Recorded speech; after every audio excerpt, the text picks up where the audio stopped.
Yep. Well, what I want to do is try splitting a wine kit into half and half batch, where I make the wine as, make a half batch of the wine as per directions, and the other half gets made into a piment.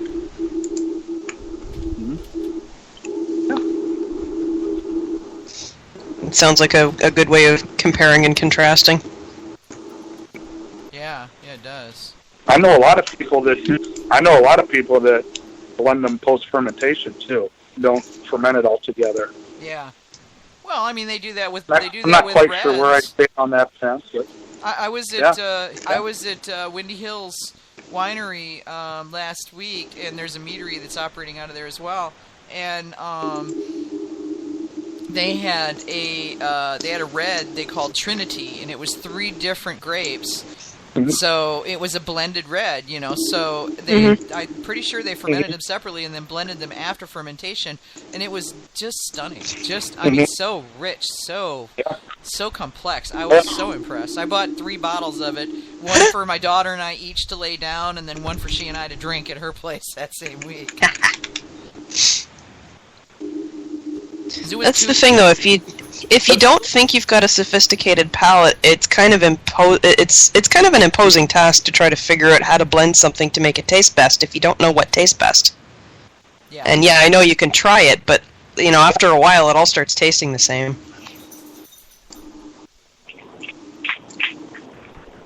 Yeah, there's that too. I don't know. I'm just on the lookout to do some different things. Right. I mean, it's really huge if you have friends who are like into your hobby as much as you are, and you can bounce ideas off of them, and people with good palates. Yep. I mean, I have several people that we're sending bottles back and forth, and a lot of the people that I send stuff to aren't really very nice about it, but they're typically right, which really pisses me off half the time. But don't you hate that? You're like, you asshole! Damn I it, you're do right. hate that. Yeah, damn it. Why do you always have to be right? Shut up. And get off my lawn. Get off my lawn. Right. But I mean, if you can, and just, when they tell you that, taste it, and with the whole time thinking about what they said, and I think that helps you, fine-tune your palate maybe a little bit too. Yeah, oh yeah, totally. That's one of the things we wanna do a breakout at the Mazer Cup, or at the AMMA conference that happens before the Mazer Cup in Colorado. Is a here's what good mead tastes like. Here's what broke mead tastes like, and then here. Oh God, please. Tastes like. Yeah. And so because there's so many people that ask, and actually there's a conversation going on about that on the live chat right now, about what does a good mead taste like. So I think it's something that needs to happen. Well, I mean, you've seen it on the groups, Scott, and I know you have too, AJ, and so is Hamish. Is that people asking questions, and they obviously have never tasted a truly good mead, so they don't know. Right. And so how can you make good mead if you don't even know what a good one's supposed to taste like? And then I got if that you're like, right. And then if you're like me and you're kind of isolated and you don't really have access to a lot of meads and you don't have a lot of friends who do it, and it's a pain in the arse to actually ship mead back and forth across the national borders to get a palate, to share with friends and stuff. It's really difficult to know, like, I like this, but is it good?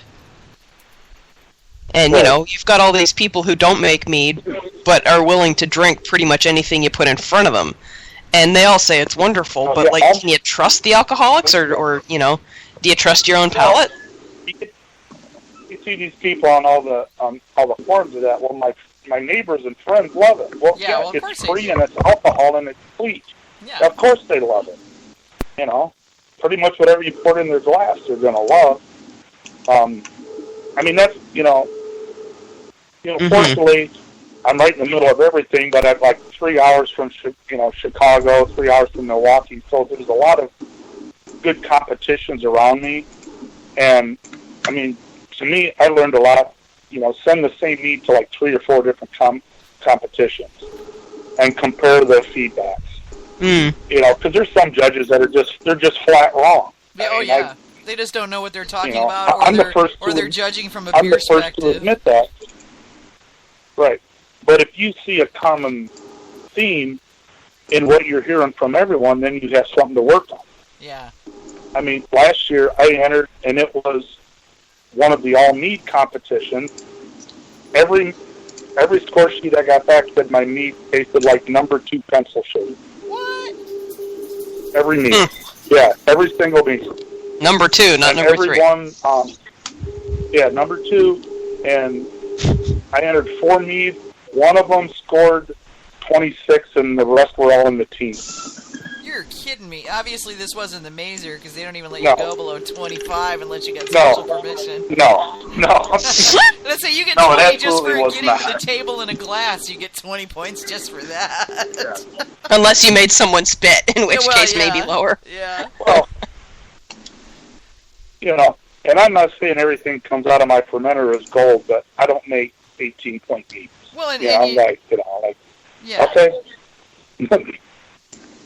And you're sure not submitting. And number one, how the hell do you know what a number 2 pencil shaving tastes like? Yeah, exactly. When was the last time you chewed? Well, okay, I chewed them in school, but that was because of nervous habit. But the thing that gets me though is that when you have somebody like yourself, you've been making mead for 17, 18 years. And you know what a shit mead tastes like. You know what a good mead tastes like. And so while you can always improve, and that's why you want to send your meads in, you also know you're not going to send the shit meads in to get judged, because why bother? Exactly. Right. So that right there tells you that those judges were not good judges.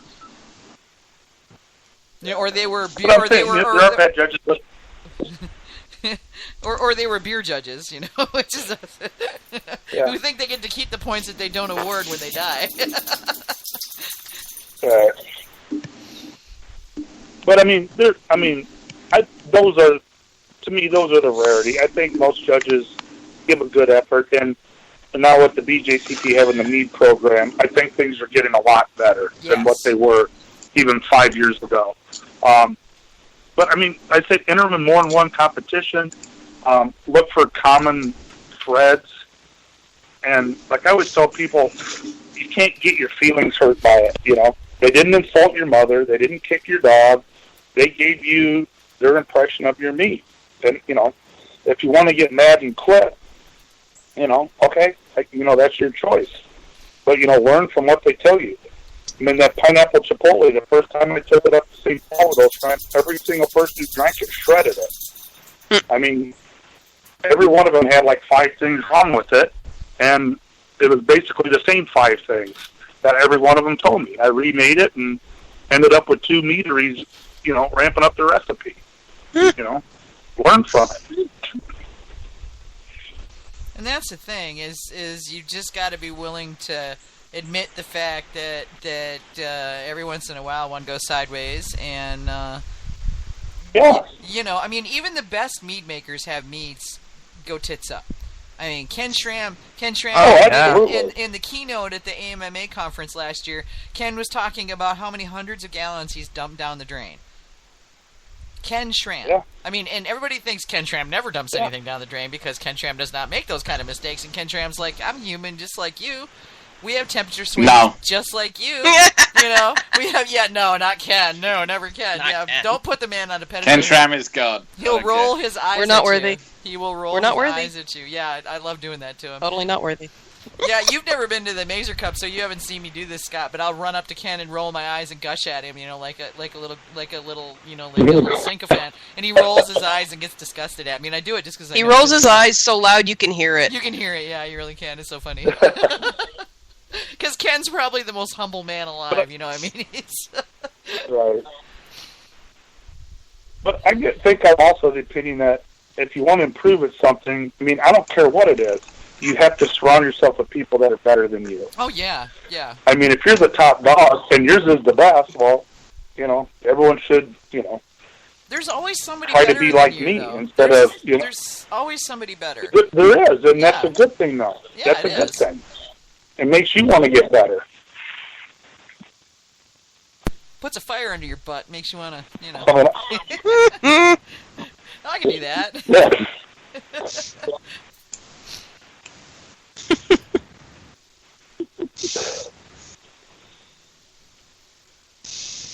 But yeah, I don't know. I mean, I think our big mandate at this point is to start stomping out the bad info that's out there and doing our best to spread good, solid mead making information. Doesn't have to be the end all be all stuff. Just things like nutrients are really important. I can't. The number of people that I see going, I never add nutrients and my meat is good. It's like, oh, is an independent panel of judges told you that? Because I'm pretty sure it's not if you're not feeding it. Right. Because honey does not have what yeast needs in order to thrive.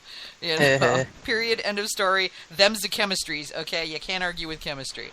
And you know, and they're like, I don't want to use chemicals in my meat. Yeah, I know, right? It's like, alcohol is a chemical. Oh my God, yeah. And it's like, yeah, I want to reach through the Facebook and slap them. Yeah. Right into Facebook. Yeah. Slap them across the Facebook. Yeah, that's right. Slap them right across the Facebook hard. Yeah. Because they just, you know, they're not listening, they're not paying attention, and I've just started coming back with, if winemakers use nutrients, what makes you think that you can get away without it? And then the ones that say raisins are nutrients, I come back with, if raisins were nutrients, winemakers wouldn't use nutrients. Right. That generally stops the conversation dead in its tracks, right? To be fair, I don't think any of the wine kits I've ever used have had nutrients. So, you know, grapes have enough. Grapes may have enough to actually do the thing, but a handful of they give you. Yeah, they don't describe what it is. Magic packet. They say add this. There is a magic bag. Yeah. Add this. No, the magic packets in mine are very well labeled, and the magic packets in the wine kits I've gotten have been the bentonite, the yeast, and then the clarifier and stabilizer. That's what comes in our kits, and there's nothing free. Now they may have added nutrients to the must, which is possible. I'm willing to accept that possibility. But you know, there's possibly some oak, the oak powder. Yeah, and sometimes oak chips. Yeah. Yeah, but I've never had a nutrients package with a wine kit. And I mean, for many years, they made wine without nutrients and all of that, and it mostly worked. Yeah. So I'm willing to accept that. Grapes have enough nutrients to get the jobs done most of the time, but a handful of raisins is not enough to make it work with honey. No. Well, it's not. Yeah. You'd have to add a butt ton. I don't know whether metric or imperial. I guess it would depend on what you were making, but a lot of grapes. Maybe both. A lot of raisins. Maybe practically both, the same measure anyway. Yeah, exactly. Joe says, "I only want to make the shitty meat, just like the Vikings had." Yeah, and you know, it's like if you stop to think about it, maybe the shitty mead was the reason they went out raiding. They were so pissed off, they just went out and said, "I gotta go beat the shit out of somebody. That was horrible." I'm gonna mug them for their wine.